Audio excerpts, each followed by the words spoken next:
Welcome, friends. Welcome to the coaching circle.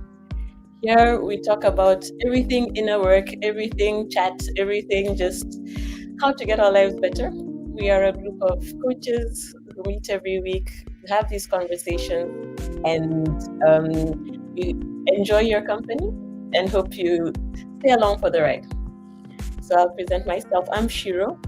I am the host of the podcast Lost in Our 40s, which is for women in their 40s, in and around their 40s, and it talks about life, inner work, and how to make things better. That's me.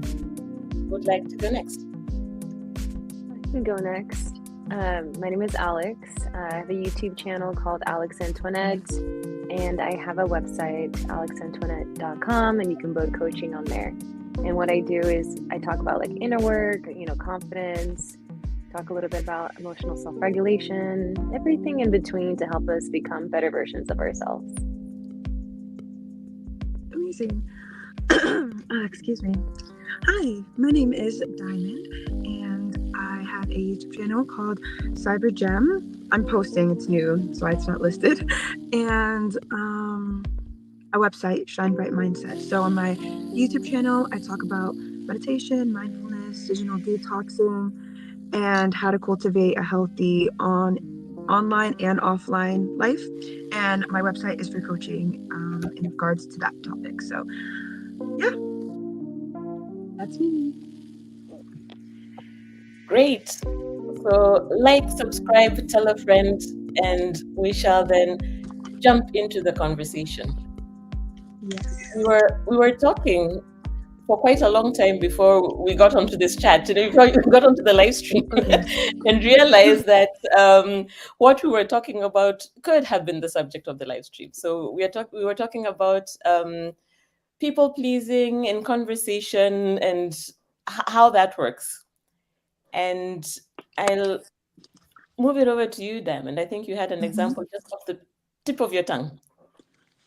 Yeah, so I'll rewind a bit to kind of fill in. So what I was sharing was how I was in San Diego and sharing a space with many people. And there was a young girl, 14 years old, like family friend. And she was just such a sweetheart. And we were getting closer. And I just thought she was the cutest thing. And so one morning, she had offered to make me pancakes. And I was just so cute because the way she went about it, Diamond, I see you're working. Can I make you some pancakes? Like, I saw this TikTok thing and I want to make it. Like, she was really putting her heart into these pancakes. And so naturally, me wanting to accept that was like, of course. And so then later I talked to a friend and he's like, oh, so what would you like to eat? Like tortilla, something that honestly just made more sense given my typical diet. And then I was like, yeah, I would love that, but I already said yes to pancakes. And he was like, pancakes? But you have a gluten intolerance. Like, you can't do pancakes. Like, do you want to be destroyed for the rest of the day? Like, we have plans, actually. So, and I was like, oh, good point, but I don't really know how to get myself out of this pickle. And so I, luckily he did for me. And he was just like, oh, like, we're going to eat something so nonchalant. Ava, like, we're going to eat this. Would you like any? Oh, no, I'm making pancakes. Oh, we'll see if someone else or like your mom wants a pancake, whatever. Long story short, her mother was so happy to have pancakes served to her in bed. It was like it ended up being a win-win-win-win for everyone involved. And so I guess that's kind of what I wanted to talk about, sort of like the language, like what I could have said, or because I do think language can be something to empower.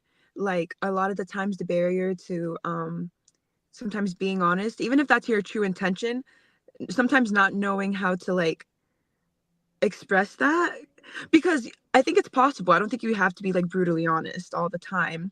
I think there's a way to be honest while still doing it from a loving place, and I think that just is a practice. I think that takes some skill development in language and articulation. And so yeah, so that's kind of what I was getting at. And so then um yeah, so I remember I was still kind of getting over this kind of people pleasing tendency. So I think eventually she's like, oh, like you don't want pancakes or whatever. I was like, yeah, no, on second thought, like I'm not too good with gluten. And I thought about it, but then I was like, we're gonna be out all day, probably not the. And I didn't even have to finish my sentence. She was like, oh yeah, no, that makes total sense. And then she asked her brother, like, would you like some? And it was like the most nonchalant conversation. And in my head, I was like, what was I so afraid of? I'm here playing all these scenarios in my head of the worst case scenarios, and it was really that simple. And so yeah, what I learned from that is it was just much easier because then I said that, and then from then on, no one offered me bread because they just knew I had a gluten intolerance. So, or they would ask, but they wouldn't. It was just much easier to navigate because I spoke up and I made that known. And and yeah, it's not always easy, especially I know for me, I had to think like what's really going on here? Like why? Because there's usually like a deeper reason. And so I think in that scenario, I think it was a combination of me associating food with connection. So me thinking like me saying no to these pancakes was almost like a rejection to a potential like connecting moment between her and I. And I think it's also a bit cultural. Like I am Puerto Rican, and the way I grew up, it's very like everyone eats together, no one leaves the table until we're finished. And having a finished plate is like a sign of like almost like respect, like, oh, like this was yummy to the cook. And activities too. Like I know me and my first love, we would like eat in front of the TV, and that was such a bonding experience. Like I felt like it was almost, and it was so fun. We would just eat like the best food ever. Caribbean food, it was so good. And like watch anime, and it was just like it was just such a loving connecting moment.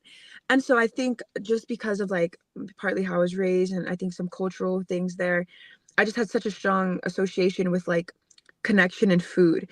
And having that realization, I'm now able to sort of like formulate the communication. And now it's not too, I'm still it's still a process, but like now I've because I've recognized that, I don't feel like I need to, like if someone else is eating around me, I don't feel obligated to join them and eat. Or if someone's like, oh, I'm gonna order something to eat, what would you like? Instead of looking through the menu and finding something to like, I'm just like, oh, actually, I'm not too hungry right now, maybe later. And it's fine. They can eat their meals separately from me. We don't have to eat at the same time. And there's like these little nuances that like got unlocked from little moments like that. So yeah, hopefully that wasn't too all over the place. But yeah, that's kind of what I was gonna share Yeah. prior. Yeah. It's quite powerful because I think of it in my experience, my people pleasing experience and my good girl experience Mm-hmm. came a lot from a lower feeling of self-worth.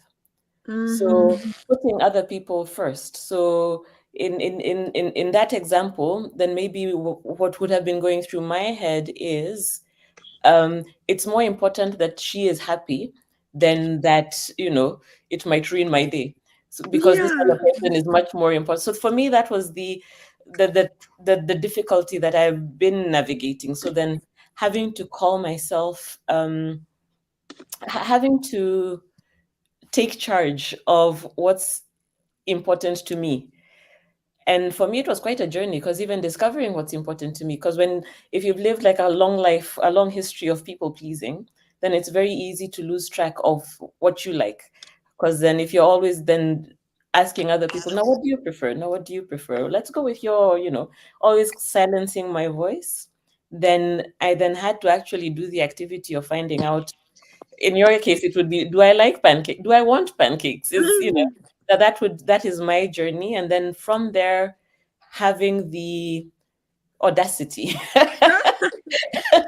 the audacity to stand up for myself, so telling myself that I am important, I have an opinion. And really, this in a lot of these situations, it's never prison. There's never anything that's being forced. It's like, where do you want to Right. go for Right. lunch? If I can't have an opinion on that, then I am a passenger in my life.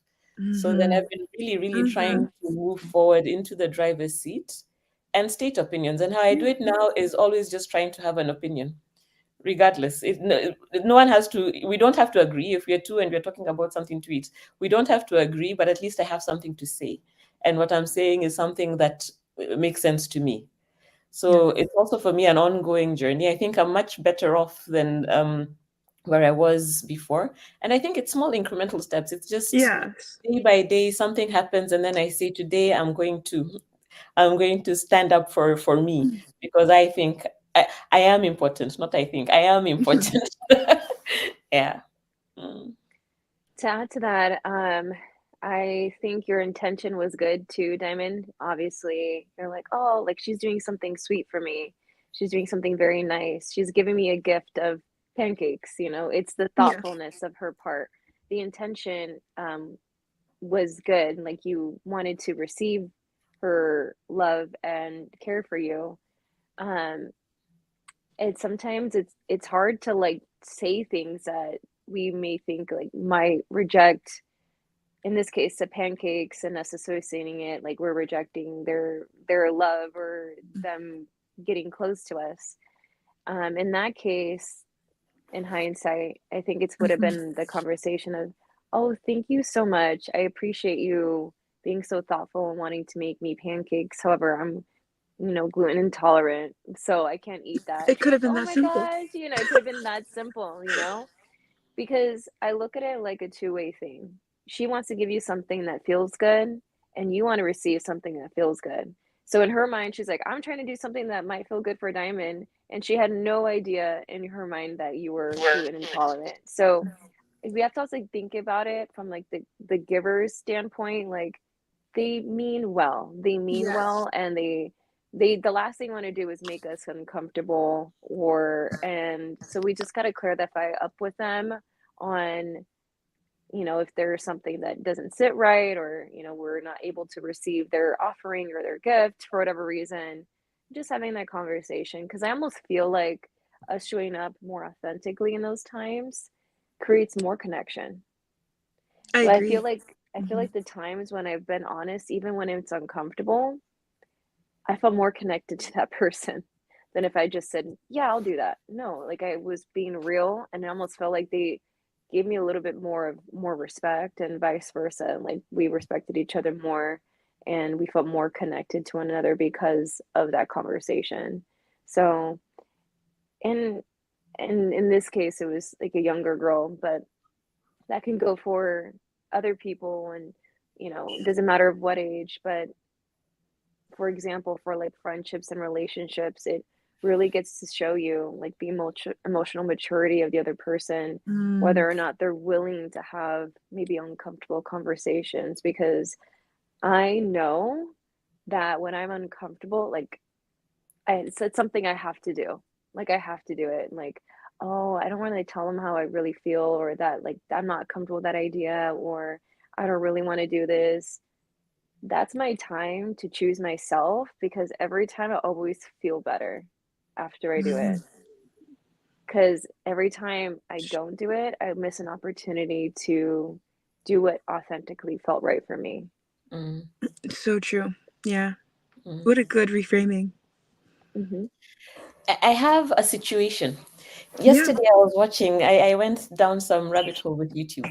So I was watching a lady called Evie Pompuras. I don't know if you've heard of her. She's an ex-CIA agent who who who was talking about she's written a book called Being Bulletproof, something like that. I haven't read the book, Sounds but familiar, actually. oh, I good. think I know who you're talking about.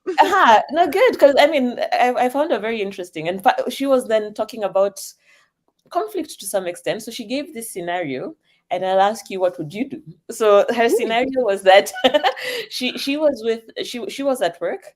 Granted, her line of work was CIA. She's ex Secret Service, so maybe a Mhm. different cup of tea, but work all the same. And she had a colleague, a peer, who then was speaking down at her in front of the whole office.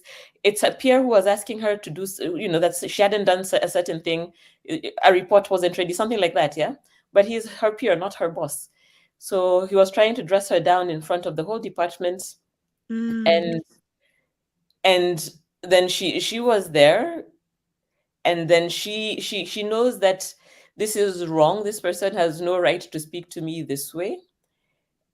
Is it a fair question to ask you what you would have done, or do I tell you first what she did, and then see how you would have handled? I know I would have been. I can tell you what I would have done. I think I would have been shell shocked. I would have been completely shell shocked. Just being shouted at in the middle of the office by, I would have probably been too surprised to do anything at that point.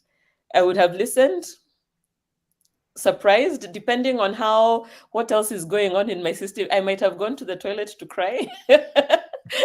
I might have been upset for a day and a half, and Yeah. then later have been able to realign myself and think about it in a more useful way. Understand that that there that probably triggered something in my past, like being shouted at. I can't be shouted at. So that probably triggered something in my past, took me somewhere else. Then I need to calm down, take the situation for what it is, and then address it. And maybe I don't know if I would have, if I'm honest. And now I'm just being frank. I don't know to what extent I would have been too upset, to not punch him. Yeah. Ah, I've actually been in a similar situation. aha. Actually, so I was in the military, and I don't know what mission we were on, but I was always the youngest. I'm young. I'm a girl. A lot of eyes on me, and I was young. I was maybe 19, and I don't remember the details, but I do remember. I don't even necessarily remember if I was in the right or if I was in the wrong. Like, I don't remember the details, but I do remember a sergeant coming out of the room and being like, Rodriguez. And me being like, yes, sir. And then him just like being rude to me. I mean, just kind of, again, I don't remember the details, but him kind of just like, I felt humiliated, I would say.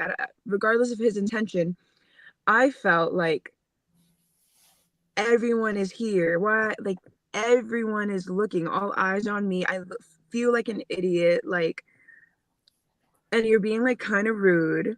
And I also felt misunderstood because naturally, like, of course, like you probably are perceiving something that whether I did it or not, it wasn't intentional.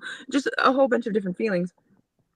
And I just remember being like, stop. I was like, and hey, I'm not saying this was the perfect response. I'm just answering the question. This is what I did as a 19-year-old.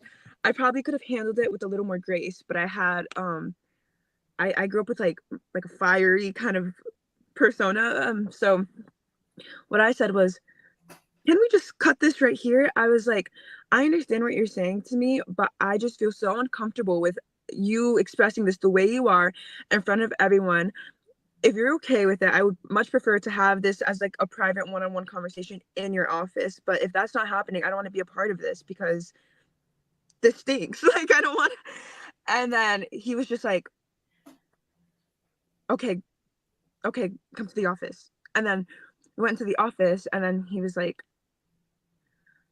okay, yeah, he like chilled out a bit, and I was like, yeah, I don't like, I'm sorry. And then we ended up like talking it out, and ever since then we were fine after that. But yeah, that's what I did. I was just like, let's have this, like, what are we doing? Like, I don't yeah, that's not a good feeling to be the youngest girl and everyone's looking at you and it's like a respected squadron, like, so yeah, anyway, that's my answer. Done. What about you, Alex? I feel like, well, I feel like it's different. I feel like in the workplace, for example, in the corporate world, we're kind of taught to really just not really stand out in a way. And I say this because you're not really supposed to share, you know, your political views, your if you're doing anything outside. It's like everything that you do outside of the office, like you have to be very mindful of what you say because everything can and be held against you. And whether that be through just office talk or um it's weird. Office vibes are just completely different. So me, I feel like I try to be more professional to the point to where Yeah. it's like I went in the opposite direction. I went in, yeah, like I probably would have just been so shocked. And this is that part of me that in the workplace that I didn't like, because I had it to where like a boss or, yeah, my boss at the time, she was, she said something and I don't know, I think she was like, what are you doing? Like, they shouldn't be doing that or something. I don't remember what it was, but nobody was helping like these new hires. So I was kind Mhm. of like helping them and whatnot. And the way she talked to me in front of others, like it was kind of degrading and like or passive Yeah. aggressive. And I'm like kind of shocked because as a leader, as a boss, like you would think you'd have a little bit more tact and respect for your employees and watch how you're talking to people because you're creating a work environment where people don't feel like they can be themselves, and it subtly sends a message to the other employees like don't do anything out of line, like you know what I mean, like you're going to be lashed out at and stuff. And it was like, dude, I'm like freaking helping here. So to me, I like try to keep to myself because I've seen people when they've gone to like HR, they've gone to say something, they all of a sudden got fired for one reason or another after for the retaliation. So it's not Mhm. uncommon in the workplace for that to happen. So I don't really necessarily, I mean, let's be honest. I mean, usually HR is there to protect the company versus the employees. They're going to do whatever it takes to make that, um, protecting the company. So it's a little tricky. So I mean, I was in a position to want to like say something back because I know in my personal life I would have. However, in the work environment, I've always felt sticky going about doing that for retaliation purposes. Mhm. Mm, At least that mm. was my experience, because maybe that was just the work environment that it was.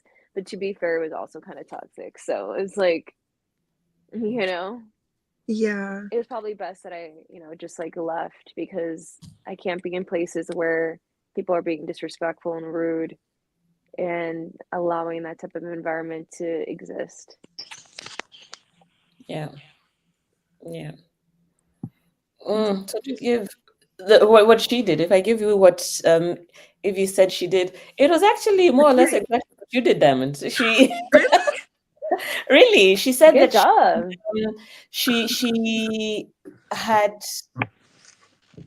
she called she went for a file because she was in the right and she knew that she was in the right. So she went for the file.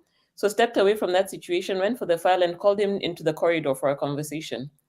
And in that corridor, she told him, almost like through the pallet, well, not quite through, but, told him that these are the facts. Here you are. And don't you ever disrespect me like that again in front of people. So she's very. Okay, so maybe you do have to be a little, because I remember feeling like I'm definitely being feisty. I'm definitely being feisty right now. Like, I think usually I'm pretty, and honestly, I even thought like, yeah, there's definitely a different side of me that people are probably not used to seeing. And that's because I am pretty happy-go-lucky most of the time, honestly. Like, I'm pretty, Hmm. you know, whatever, I do my thing. But maybe maybe that's why they felt so comfortable to do that. And Mm, that's what made me think, okay, no, like, don't mistake my kindness for weakness. Just because I'm being kind doesn't mean you could just talk to me however which way. And I understand you're upset, but you're also grown, like you're an adult. Like, you can take a few breaths and calm me into the, like, you just know your intentions of doing that is to humiliate me. And maybe he just had such poor like emotional regulation that he really just like, it was just that quick, like he was upset and he just felt like he needed to like discipline me in that way. But regardless of his intentions, like, if the goal is for me to like fix my mistake, or again, I still don't remember the scenario. I don't remember if I was in the right. I have a feeling I was, but I have a feeling like it was a misunderstanding, but I don't know for certain. But regardless, it's like this is not working. Whatever the goal, if the goal is for us to reach a mutual understanding, like this is not gonna work because I'm shutting down because I don't like being yelled at. mm, So yeah, just kind of like stopping him right in his tracks. And because I think I felt that feeling too when that was happening. I felt myself getting almost like I wanted to cry, and I was like, this is such a feeling of overwhelm. I was like, stop, like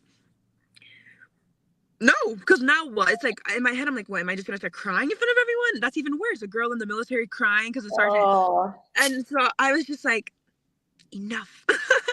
I was like, this is not making me feel good at all. We can have a one-on-one. Like let's go in the office and talk about it. And I think, yeah, after that, that never happened again. So I'll say that. yeah, perfect. Yeah. That's Even though it was really messy, I didn't have maybe the most tact and the best language, but yeah, with practice. nah, I think that's, and I mean, at 19, that I think that was more than amazing. Thank you. Yeah. So that was the workplace. I've just thought, then what about the spheres of life? What about the, what are we called, the people pleaser and friends? Mm, hmm. Mm, Yes. yeah. I Yeah. would go ahead, Diamond. Oh, I was gonna say, I think that is an interesting point when it comes to people pleasing. That I don't think it's the same for everyone. Um, because yeah, like in the workplace, I don't think I people pleased too often, and with my friends, I don't think I do. I think for me personally, it's more in the romantic department. I find myself people pleasing a bit more than in my friendships and in the workplace, even with family. So, but I just had that realization now. So I think that's really interesting to think the different categories of life and maybe where we kind of have those people pleasing tendencies. And because for me, it Mm, was really food, I feel and like emotional or sorry, relationships. But I find in the workplace, I actually stand my ground and in friendships. And so yeah, that is interesting. But yeah, friendships. I want to hear what you have to say, Alex, on that. I feel like with friends, I think it's, hmm, I mean, as we get older, the friendships that we have aren't going to be the same. Mm, And I feel like maybe even friends that we used to vibe with when we were younger, we might not vibe with now.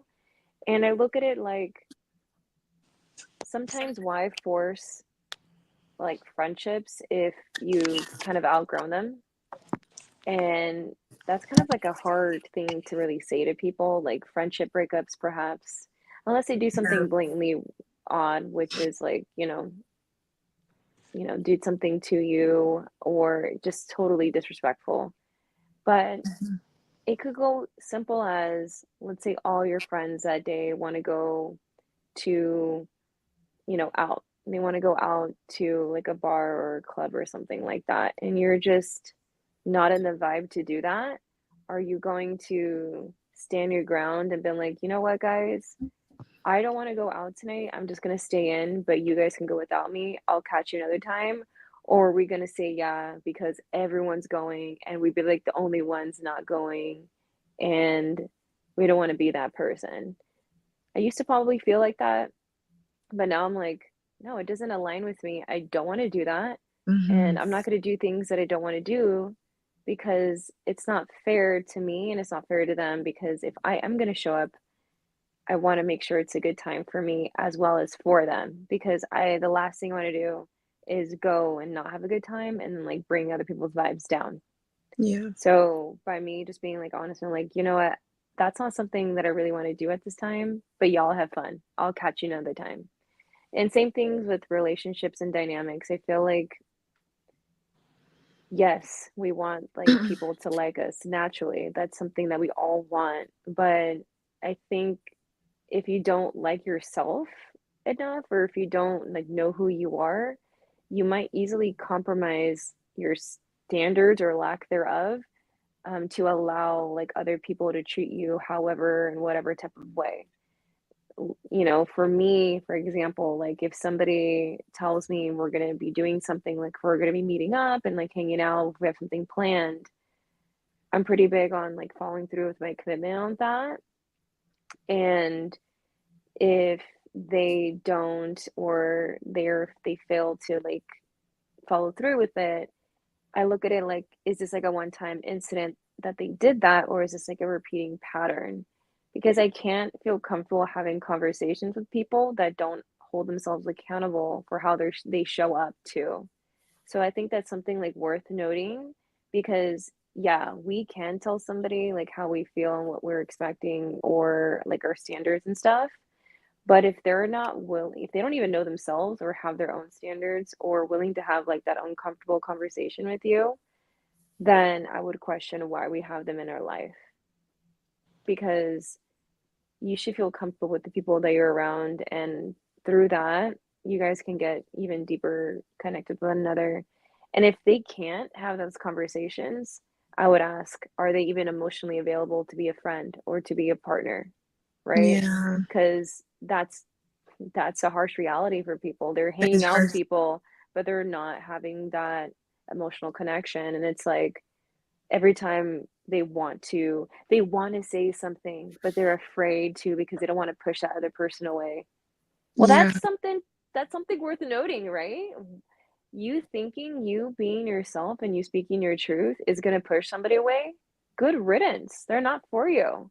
You're only delaying heartbreak, and you're delaying the real authentic amazing people to find you. Because why? You're uncomfortable having a hard conversation now when you can be more with aligned people that are on the same wavelength as you. It's just, to me, it doesn't make sense. yeah.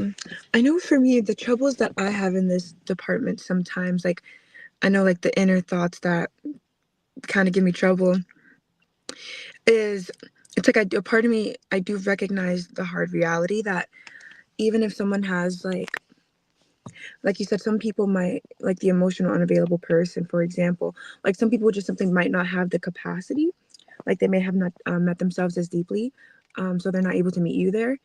And that is something I struggle with. I think I know it, but when it comes to execution, there's like this part of me that's like, ah, but I'm such a like unconditional lover, and I almost feel like sometimes when um I know that I've experienced like I start doing all this overthinking, as you can see. I start thinking, oh, but like the times that like I felt like not lovable or I had some habits that weren't great, it was like the unconditional people or the people in my life who were just so unconditionally loving and understanding that really helped me like better myself. And so like I always want to be that person. And so sometimes when I do get involved with someone who is things like seem fine, and then eventually it comes out that maybe like they're not on the same wavelength all the way and they may not have that capacity. I'm just like, ah, but I just have such unconditional love for this person that it's hard to navigate. Um, and like you're saying, you probably the reality is it's probably just delaying the heartbreak. But yeah, it's tough. Like it makes me wonder, like, is love like conditional? Like, should it be based just off like where I the had other some thoughts person's at? on that actually. Yeah. So,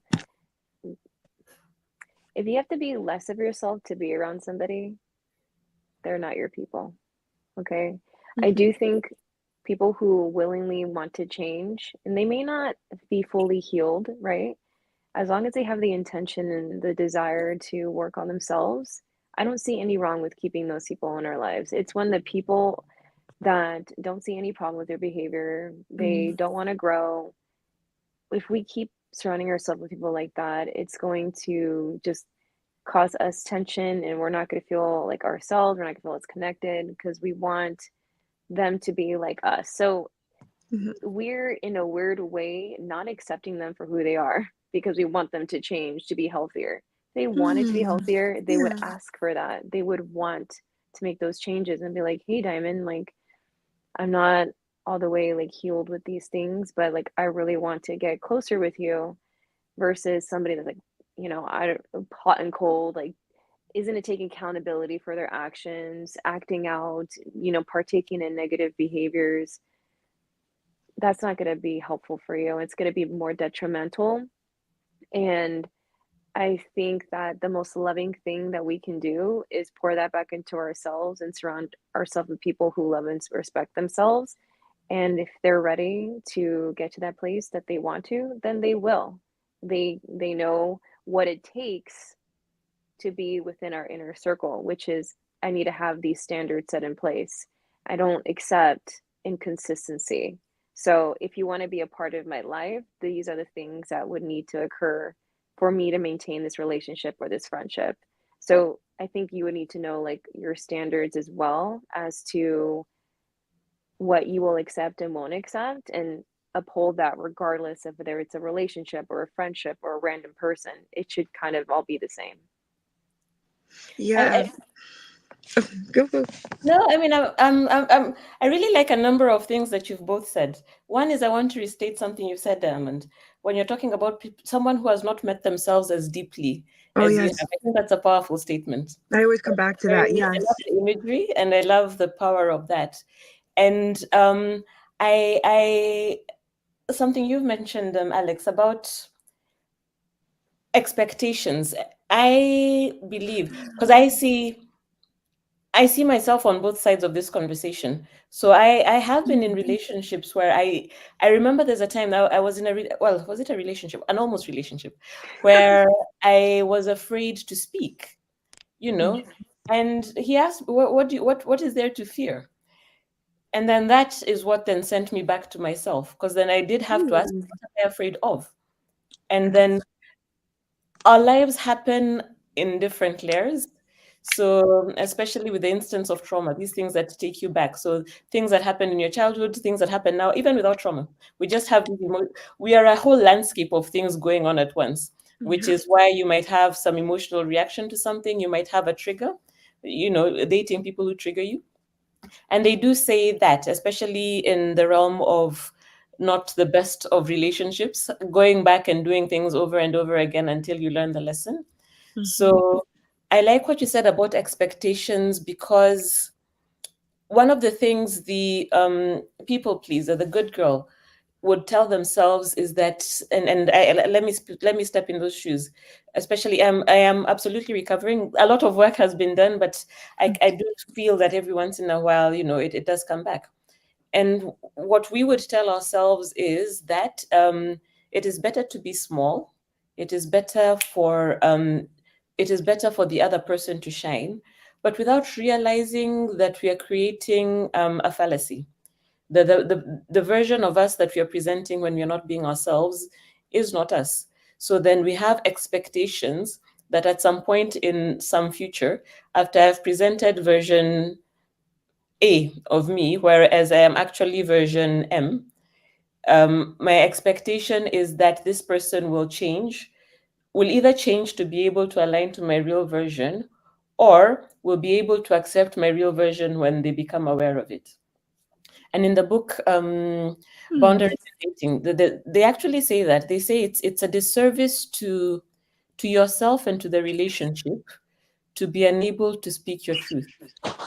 If what you want to do is to go play football, as an example, as a wild example, and all you ever do is go watch plays, if you're unable to say that this is what you want, then you're doing a disservice to yourself. You are creating an expectation that this is how life will be. We shall always be going to the theater. Whereas your actuality is that you want to actually be doing something much, much more. And this disservice is somewhat dishonest. It sounds very harsh because the good girl is good. So the painting is not so much that the good girl is doing, the good girl never intends to do anything wrong. But the message here being that in not standing up for yourself and what you want done, in not standing up for myself and what I want done, then I am setting everyone, myself and everyone else up for disappointment. Yeah. Mm-hmm. Mm. Yeah, and I think it's like with people pleasers in general, like they can't handle feeling uncomfortable. So if they were to address something with somebody else, it's like they would rather avoid that conversation because they see that as confrontation or icky, like um, uncomfortable feelings. But I feel like the more you're comfortable with yourselves and sitting with those uncomfortable feelings and anxieties and frustrations, you have the capacity to now do that with other people and for other people. Yeah, So absolutely. when you are honest with yourself about like how you're actually feeling about like whatever topic, like life or, that person or in that work environment. From there, then should you reach out to that person, have that conversation, you're able to do so from that more authentic place. And it's just going to just feel more in alignment because at least you're speaking your truth. But it does take practice. You have to be comfortable with yourself and the uncomfortable feelings before you can start to share that with someone else. And on top of that, when they share uncomfortable feelings on something that they want to talk about, you can hold the space for them. So it's like when we do that for ourselves, we can tell others how we actually feel, and then we also can share be the space for them should they or when they open up about uncomfortable feelings or topics and things like that. So it's like as within, so without. Like how we show up for ourselves is how we show up for other people. Mm-hmm. So true. I have two thoughts. So one on what Shiro said about like not standing up for yourself. That brought me back to like a quote that I remember I used to like think. I think in quotes a lot of the time, because they're short, sweet, and easy to remember. And so I remember thinking or reading something that really stuck with me, like if you don't stand for something, you fall for everything. And the way I apply that, I mean, that can be interpreted in many ways, but in regards to like this conversation, it's like if you don't make it clear what you stand for, like if your values aren't clear, like if I were to make this really practical, like you should be able to write your values down on paper if you needed to, like honesty, like even like making honesty your value, like if you just identify as someone who upholds the value of honesty, I just feel like that makes everything much easier because you're kind of diving into the root. Kind of speaking from experience, this is kind of what I did. So yeah, if honesty is your value, integrity, reliability, the things that you admire, the things that you want, the standards you set for yourself, and if you make those your values, it's much easier to sort of navigate these things. They become a little more autopilot. They just kind of become your new normal. Versus if you don't have any stance, like if you don't have any values, if you don't have, then you're kind of just kind of falling for everything. You're kind of just going where the wind takes you, which is fine if that's what you want to do. But for those of us that want to live intentionally and grow, yeah, that's what I would recommend because that's what I've done. And it also makes it easier to sort of, because like I mentioned earlier, that articulation part, it makes it easier to sort of like articulate yourself and what your values are. So to other people, and I'm sure that can help set expectations too, like to be able to say like I just simply really value honesty, I value like reliability, and so when you're meeting people, kind of like letting that be known can make things smoother down the road. So yeah, I wanted to mention that because that came to mind. And then Alex said something about sitting with the feeling of discomfort. Yeah, I don't know if you've experienced this, but I've experienced kind of being the one to bring about the uncomfortable conversation, and I can tell that the other person is like actively uncomfortable and kind of like kind of getting avoidant. And unfortunately, I think I know that that's not any reflection of me, of course, and that's just them maybe lacking the capacity or just being an avoidant person. But I can't help to have the feeling sometimes of like discouragement, like kind of staying strong you when the outcome isn't favorable, because it is cool when you're able to like be in the workplace and stand up for yourself and then you kind of earn respect. But on the flip side, there's times where you are being very vulnerable, really being truthful, and the other person just really isn't capable of like receiving that, or maybe they're just avoiding it altogether. And yeah, that can be very discouraging. And I can imagine a lot of people pleasers, they're probably born out of maybe having circumstances in their early development where that's happened. They've either felt rejected or if they have been honest but it wasn't well received. And so I guess my question is like, how would you like any advice on like navigating that? I kind of said a whole lot there, but yeah, that's kind of all my thoughts. Just Yeah. I mean, you hit the nail on the head with the values, right? I think mhm. when we're sitting with ourselves a little bit more, like we really get to know like who we are and what our values and what's important to us. We have set standards, and I think we're able to read people better. I say that because you know when somebody may not have the emotional capacity, and you know that they're too uncomfortable to be vulnerable. And I'm not here to force anybody to do that. They're going to have to do that on their own and be willing to share that side with me. And I could be supportive and loving and caring for that person, but I also know like if they're an important person for me, that they may need to be at like an outer layer of my onion, right? Like I look at it like the core people, the more influential, like the best people for me are going to be at the center. And with each outer layer, you know, it's like maybe like friends you don't see as often or people you don't in like, you know, colleagues, things like that. You really have to adjust to see whether or not these people that you have involved in your life are good for you mentally, physically, emotionally, all that stuff.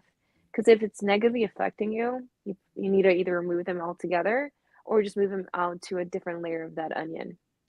So that's just my take, but I don't know if you had like a specific question regarding, you know, something. So I wasn't even sure what the question was at first. So, but I just wanted Fair to add enough. that.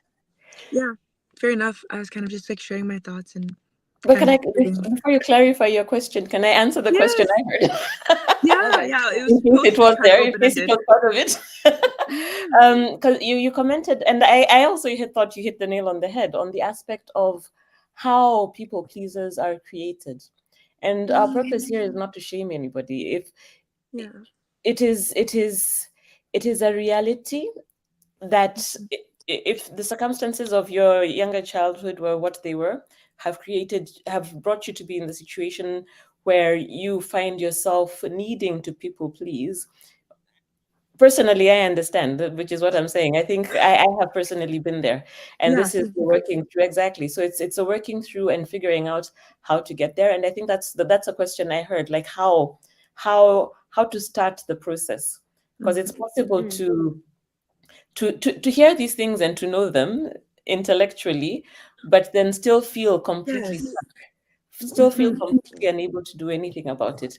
So, Yes. so in my journey, a big chunk of what I did was working with my inner child, and this Mm. for me looks like going back to my past in my mind. So I go back to my past and I have conversations with this inner child. And if I am in a situation where I feel uncomfortable, where I'm being called upon, I feel that I should say something and I think it is too much for me, then I hold some space for myself. And then I talk to my inner child and I tell her that I'm an adult now. I'm Mhm. not as small, I'm not as feeble as I used to be then.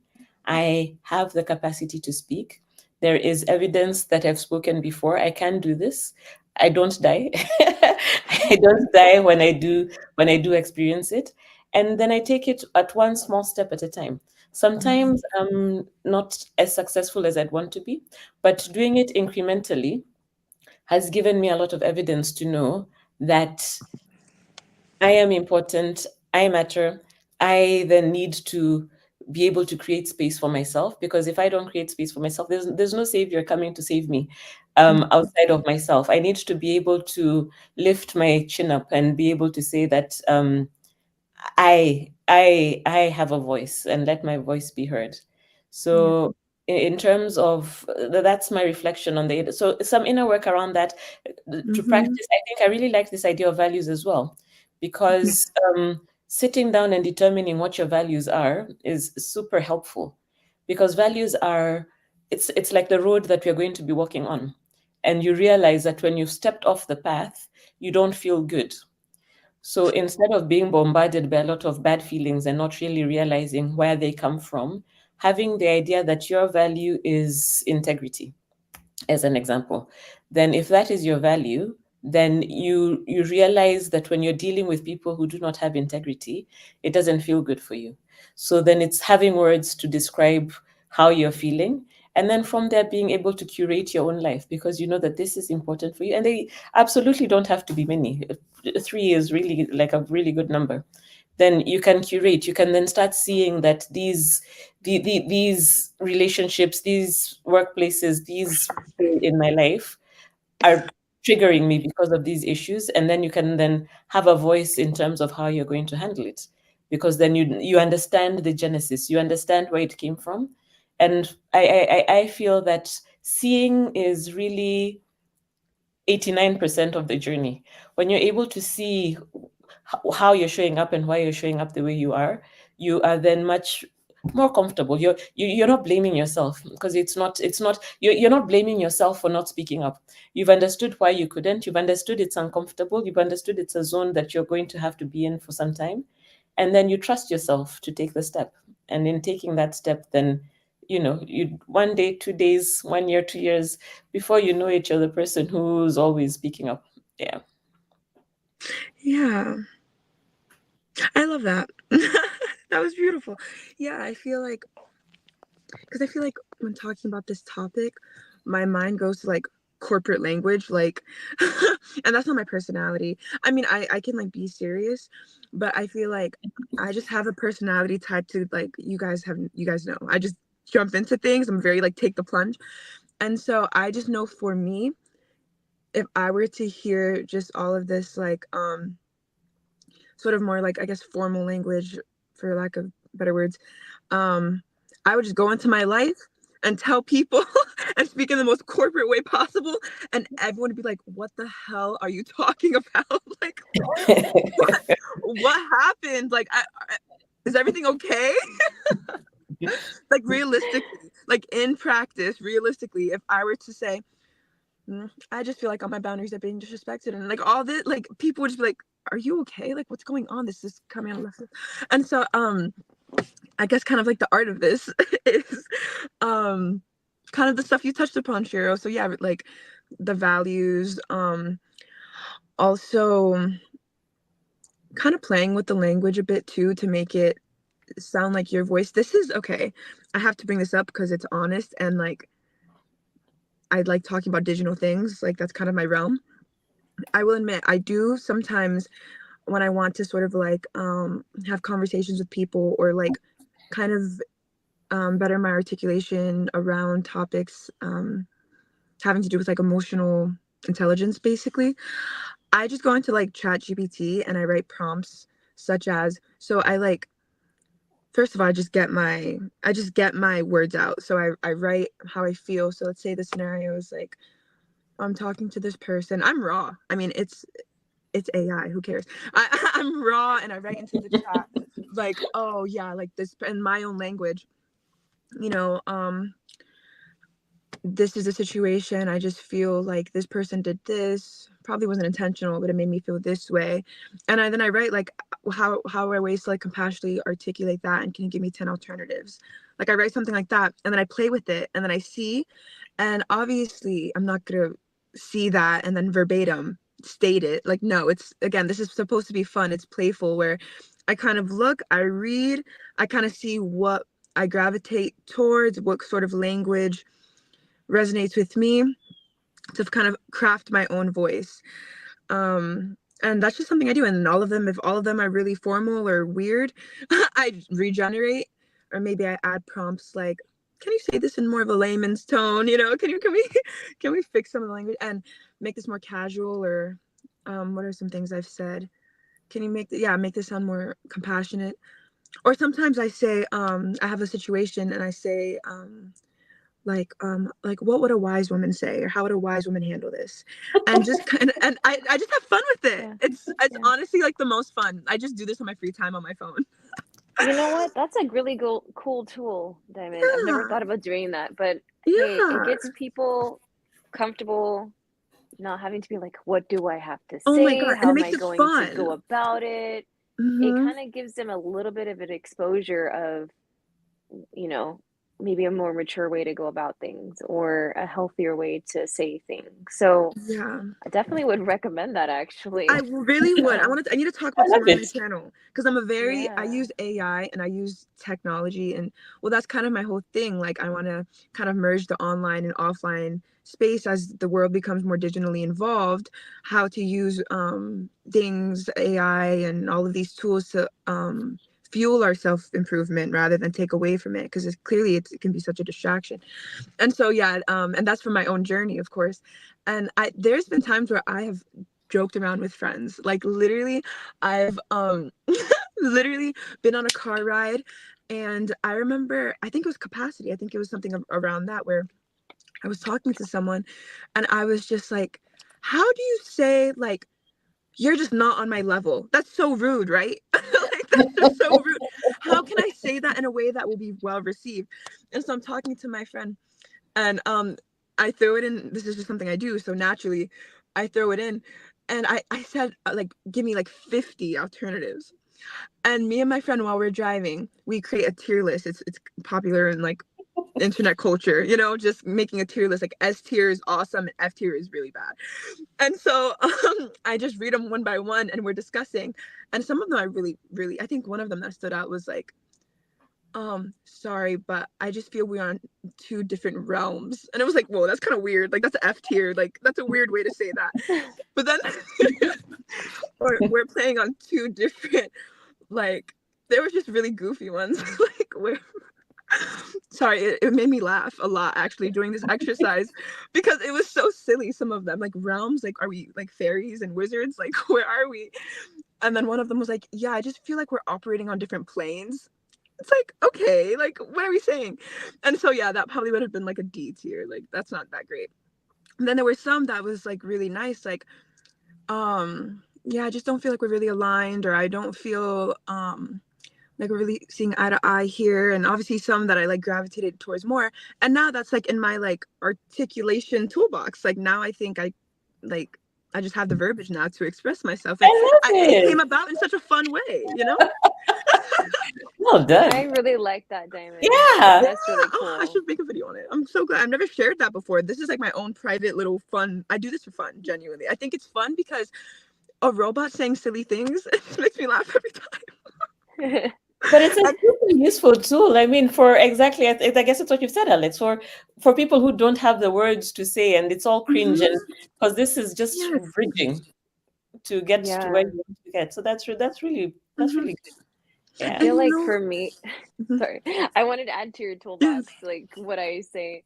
I'm like, yeah, I just don't think we're on like the same wavelength, you know? Yeah. Like I'm all about vibration.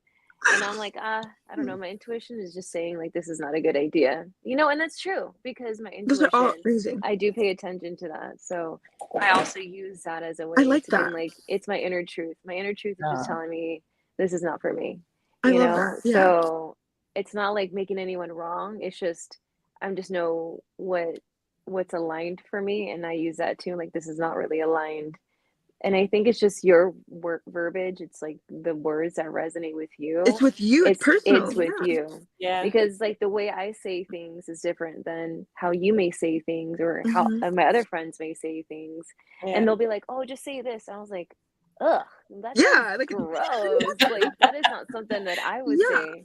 And Yeah. then like, well, how would you It's so say it? And true. I'm like, I thought about it, and I was like, this is how I would say it. They're like, yeah, that is very you. So Yeah. I Something to have think to about. like go with my gut Oh, on that, you know? good. Yeah. You brought up something that's made me think, because about being heard as well, because one of the things that I've taken to saying, because it just makes sense to me, is that my body, so my body didn't want me to Oh, do that, or my body is not aligned with this, or but then I've gotten part of the feedback, I think, from some of the people I have these conversations with, was that they did not understand that I have a conversation with my body. It was such a foreign concept. So then I started yes. asking myself, maybe I need to say things in a different way Way. to Hmm. be I understood. So I wondered, it was a balance. That. Mhm. maybe like not say body. Maybe you don't have to say body. I'm like, that doesn't feel right for me. I usually say, I don't, that doesn't feel good to me.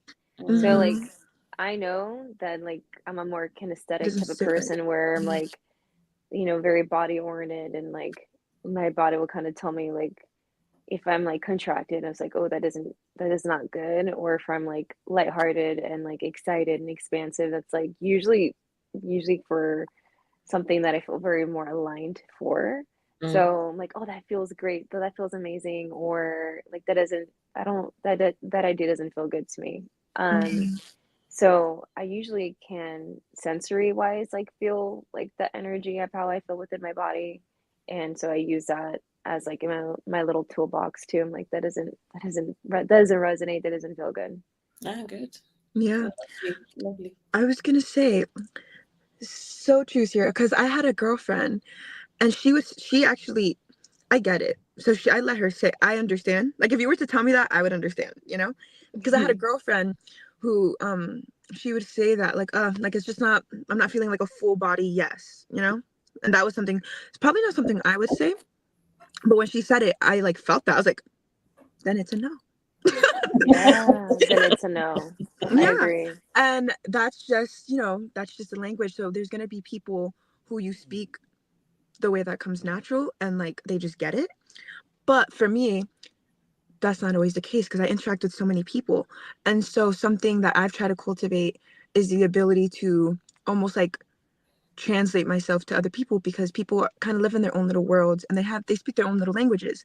So I just try to bridge that gap. And this exercise helps me do that. So in a case like that with her, obviously I understand, but if I wanted to like get that idea across, maybe someone who isn't as kinesthetic, I try to generalize it. So like something like you said, Alex, like it just doesn't feel good. Everyone knows what that means, make it more general or yeah, that just doesn't feel right. Like Yeah. it's just way more simplistic. And yeah, I just wanted to share that because That's okay. I get that. Yeah. Yeah. Great, great, great. So I think we've touched on the little points that, well, a lot of the points that I think all of the points that we had. So that's We did. absolutely perfect. Hmm. In winding down, maybe some last comments from all of us.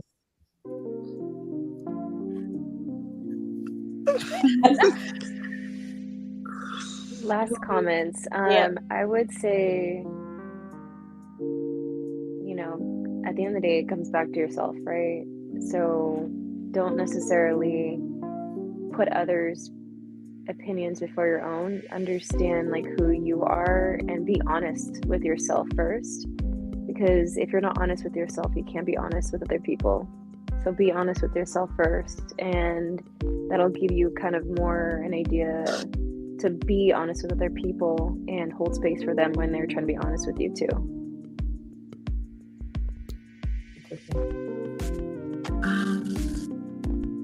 Final. I would say speak your truth even if your voice shakes.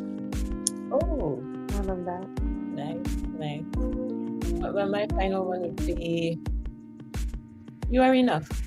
You are enough. Yeah.